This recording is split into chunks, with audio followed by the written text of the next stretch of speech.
আমাদের পালিশের কাজ শুরু হয়েছে। আমাদের এখন রং বেরাচ্ছে মিস্ত্রি বিভিন্ন কালার দিয়ে। কালারটা আমি আপনাদের কাছে শেয়ার করছি।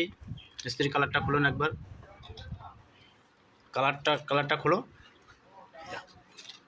কালারটা শেয়ার করছি আমি আপনাদের মাঝখানে। দেখুন এই কালারটা, এটা এই কালার, এটা এই কালার দিলে এরকম হয়। এটা যিনি বলছে সেখানে কালারটা দেখুন। এই যে আমাদের পুটিং করবে, এই কালারটা দিলে এরকম কালার হয়। এটা কি কালারের নাম সেটা বলে এই যে বিভিন্ন কালার দিয়ে আমাদের দিলে খাটে এই হয়। এই যে লাইট ব্রাউন, এটা দিলে কি হয়?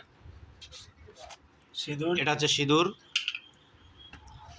Deep brown. এটা হচ্ছে ডিপ ব্রাউন। আরে কোয়ার্টারটা দেখো, এটা হচ্ছে বাব, আর এটা হচ্ছে পাউডার। এটা হচ্ছে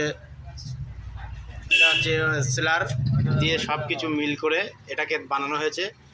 বিশেষ করে বন্ধুরা, এই খাটটার উপরে পুটিং করা হবে। এই খাটটার কিছু কিছু জায়গায় আমাদের পুটিং বাকি রয়েছে, এই খাটটাকে পুটিং করা হবে। অবশ্যই ভিডিওটা ভালো লাগলে অবশ্যই লাইক, কমেন্ট এবং শেয়ার করবেন। পরবর্তী ভিডিও দেখতে আমাদের চ্যানেলটাকে ফলো করবেন।